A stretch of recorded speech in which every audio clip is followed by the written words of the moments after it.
Opinion Operation Sindoor. Modi rewrites the rules of deterrence in the dead of the night. When silence speaks, a cocktail of lethal Indian precision munitions hovered ominously over Pakistan's skies.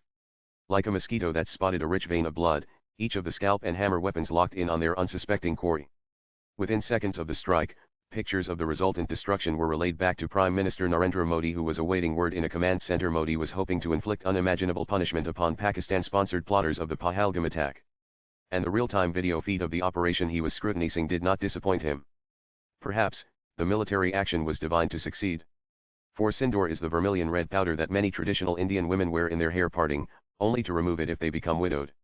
And since in Pahalgam, several women were widowed, Operation Sindoor's name was powerfully prescient. In a span of 30 minutes, 9 terror havens, some in Pakistan's beating heart of Punjab, were reduced to rubble. Several top terrorist masterminds lay dead or critically injured. Pakistan Army's pride was mashed into the ground, its image was in tatters and its cadre were shocked and awed. 9 hours later, 2 women officers of the Indian Armed Forces briefed the world. They took turns in laying out how Operation Sindoor targeted major terror strongholds linked to groups such as Jaish-e-Mohammed Jem, Lashkar-Taiba, and Hizbul Mujahideen. Key sites included Bahawalpur Jem HQ, Murid HQ, Muzaffarabad, Kotli, Sialkot, Gulpur, Bhimber, Bagh, and Chuk Amrut. Each was chosen for a reason. Too many to list here.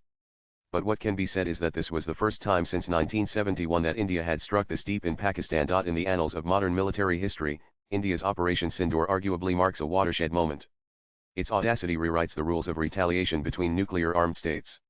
In a nuclear dyad like India and Pakistan, conventional wisdom has long held that direct military responses to provocations risk uncontrollable escalation.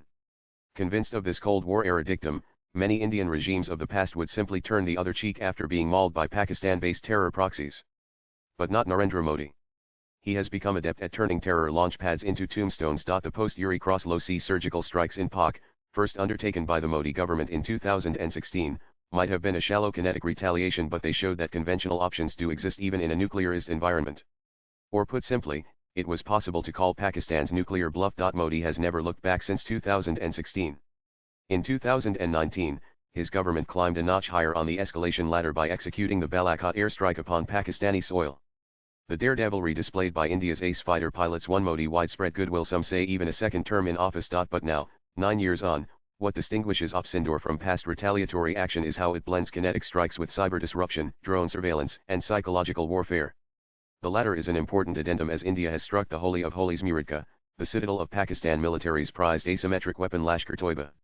Moreover, Muridka is 30 kilometers from the iconic city of Lahore, the stomping ground of Pakistan's elite. This city's denizens have not been nipped by cross-border insecurity in 2 generations. Now, the people who rule Pakistan know they aren't safe in their plush patrician mansions. Op Sindoor shows retaliation need not always be static, that it can be agile, preemptive, assertive yet contained, which is also where deterrence gets rewritten. Perhaps that's why the international community has taken a more understanding view of India's action. There appears to be a tacit acknowledgement of India's right to self-defense.